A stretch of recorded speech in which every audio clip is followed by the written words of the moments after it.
So we're going to go ahead and kick off today's episode with a question. I really want you to think about if you've ever ended up on your very last call with a client or at the end of a coaching package or group container, and it feels like you kind of ran out of time.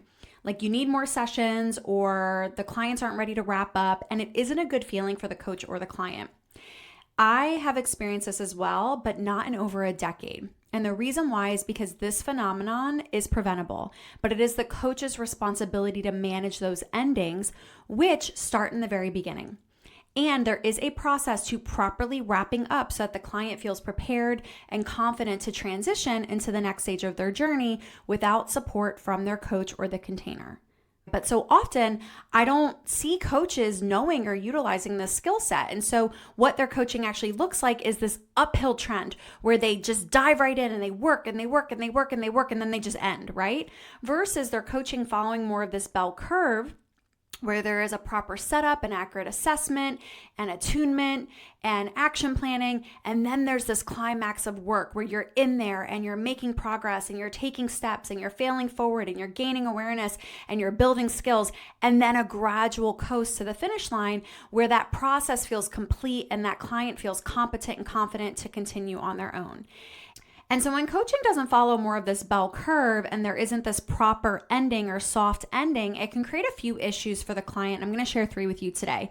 One of them is something called doorknob communication. And this is basically where at the end of a session or at the end of a coaching container, a client will drop a bomb on you where it actually does not feel ethically right or appropriate to be ending in that moment. And they don't do it on purpose. And it isn't a manipulative tactic. It's actually a subconscious call for help or that they're still wanting or needing your support.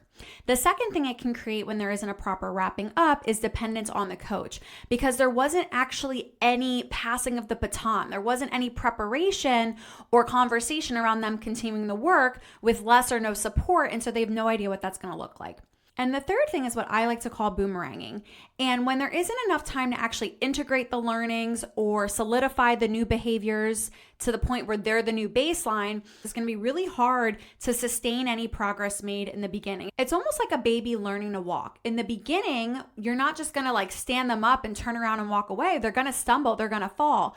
Instead, what you want to do is you kind of want to hold their hands or maybe just one at a time or be behind them or let go and just be able to catch them if they fall. There's a sequence of titrating down the support until a baby's able to take their first few steps. Okay, so first, I'm going to teach the wrap-up process that I've been using for 15 years as both a therapist and a coach, and I have used it with thousands of clients at this point. And I actually teach it inside of my coach certification program, the Art and Skill of Coaching, and it has 4 steps. I'm going to do that before I teach the wrapping up process. So let's go ahead and dive in. So the first step is that you want to review where they started during the consultation or on the very first call. And if you do not take notes as a coach or have some type of client documentation system, get it together. Okay.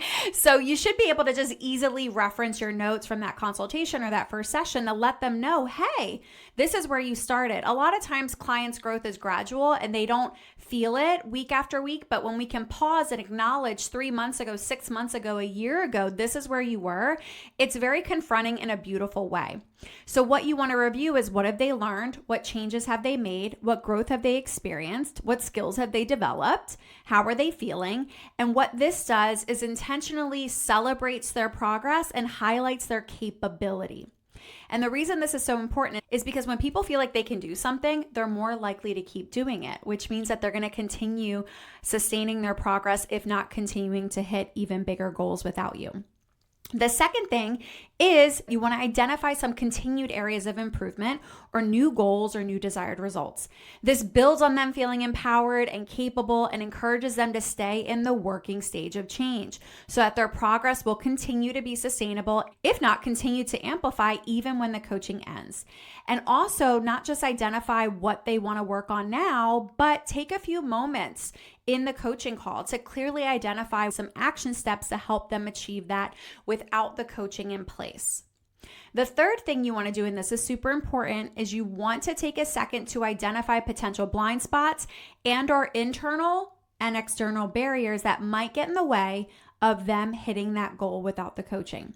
The reason this is so important is because it's inevitable that they're going to experience setbacks, failures, disappointments, or just difficult circumstances that they're going to have to overcome. And they're not going to have the accountability or the support of a coach if you're wrapping up. And so if you can take time ahead of time to identify potentially what they might be and come up with a plan to address them, they are going to be so much more prepared to conquer that challenge and ideally get through it, even though they don't have a coach there to support them through it. Okay.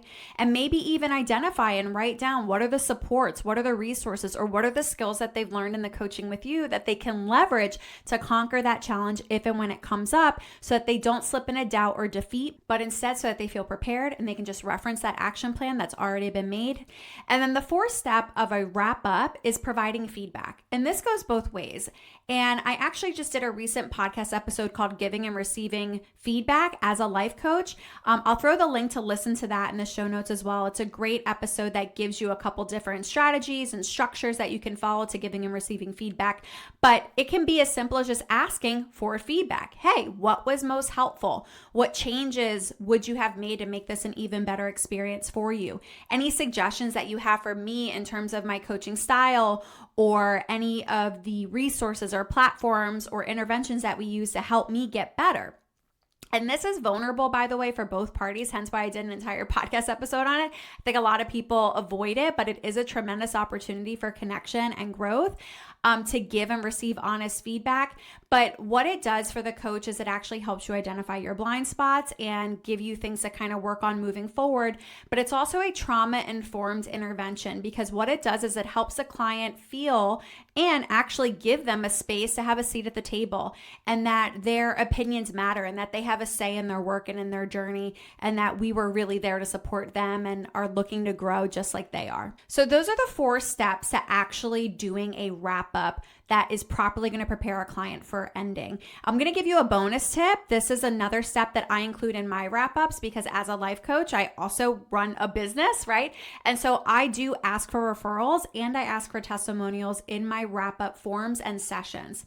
And the reason I keep saying forms and sessions is I would actually personally recommend an entire session that is dedicated to wrapping up, where you are completing these 4 steps together. And it takes an entire session, and you guys are prepping and planning for that. It's scheduled. They know it's coming. That way the ending isn't abrupt. It isn't a surprise. They're not like, oh, wait, I can't believe that time went so fast, or this is really our last call. I'm not ready, or there's so many things I want to talk to you about. It's scheduled, it's planned, and you guys are prepared for it. But if you don't want to implement that type of structure into your coaching sessions, that's totally fine. At the least, create some type of form that you send to them before the last session. That way, if they have any questions or thoughts, they can utilize that time with you to discuss it, and or send it to them immediately after the last call so that they can fill it out and keep for themselves, and or send to you as a form of accountability. That way, again, they feel prepared for the next steps and the coaching feels complete. You can tell I've said it a few times. I'm going to say it once more. This is worth an entire session, because when you think of the stages of change, they actually just spent a lot of time in action with you, ideally in a coaching container. And after that is maintenance, which means that they stay in the action stage of change, but it might not be as intense or frequent, but they still need to have some type of rituals and habits around the skill sets that they developed, around the beliefs and behaviors that they started implementing to create the new results, so that they can sustain their progress. But without a plan and new forms of accountability, right after maintenance is relapse, aka what I call boomeranging. So this stage seems insignificant and a waste of time. It's not as sexy as like getting in there and coaching, but it protects the client's investment and ensures that their progress stays. Now, I also promised on this episode that I would talk about wrapping up and using it as an opportunity to back end clients as well, which basically means retaining them with a new offer. Now, disclaimer before I teach you my process, usually you and or the client already have a sense if you want to continue working together, if that would be a good idea, either because the coaching is working, they need more time, or they have new goals that they want to accomplish, or they just need or want the support as they're still getting their footing with these new beliefs and behaviors. So if that is the case, here is how I prep this conversation. And by the way, I have a very high back-end closing ratio, so definitely pay attention. It's simple and it's effective. So you still want to prep the client for a wrap-up session, schedule it, and let them know that that's coming and why it's so important. And either at the end of the last call before the wrap-up session or at the beginning of the wrap-up session, this is what you say and do, and in this order. You review where they started, again, by referencing your consult notes or your first few sessions, and discuss where they are now. Highlight their learnings, their growth edges, the skills they developed, the behaviors they've discontinued, or the change that they've created to really help them feel confident and capable, and celebrate the growth that they've had inside of this coaching container that made it so worth the investment of time, money, and energy. Then you want to comment if this is applicable to how coachable they've been, how you've enjoyed working together, and the results that you guys have created. And then you identify the potential new gap. So maybe this is an area of improvement for them, or an opportunity to take the work deeper or further, or things that have come up as you guys have coached together that are important to them and that they want to achieve and that they're working towards, and the role that coaching would play in helping them achieve those desired results.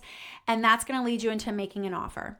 And that offer can either be an extension of the work that you guys are already doing. It could be something that I like to call titrating down, where maybe if you're meeting every single week for 6 months, maybe you meet every other week for 6 months. So it's still an opportunity to have support, but just with less intensity.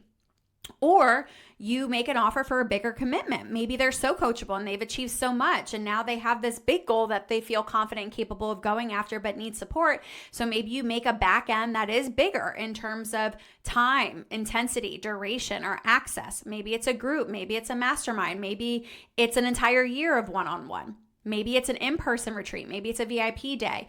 You get to decide. And then the last part is let them know that this is a discussion between the two of you that you wanted to have with them before the wrap up. That way, if they need it or wanted more space and to explore working together, you guys could have that discussion and have plenty of time to decide what works best for both of you. Or you guys are very clear and clean about the fact that our work together is done, and we're going to be wrapping up, and that we have an entire session prepared to do just that with as much grace as possible. And because, again, most of the time you're going to have an inclination with your client if this is something that's going to land or not, this conversation should be really quick, probably 10 to 15 minutes. But this can really support both the client and help you as the coach create a sustainable business versus feel like you're constantly burning and turning for new clients. But overall, having a structured and proven method of ending prevents your clients from premature endings that feel abrupt and feel messy and don't feel supportive, and could potentially cause some of those things I talked about at the beginning of today's episode, like doorknob communication, dependence on coaching, or these boomeranging results.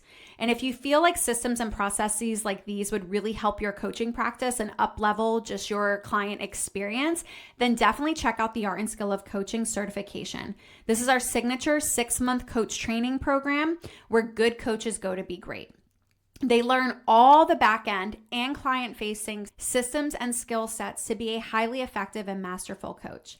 So I'm going to go ahead and throw the link to that in the show notes. Definitely go ahead and click and join so that you'll be the first to know of any exciting announcements and dates. And I hope you found today's episode helpful. Please leave us a review or a comment, and definitely share the link to listen and watch with your loved ones so that they can get access to this information as well. Thank you so much for listening. Make sure to subscribe to our podcast and YouTube channel so you never miss an episode or training that will help you master the art and skill of coaching.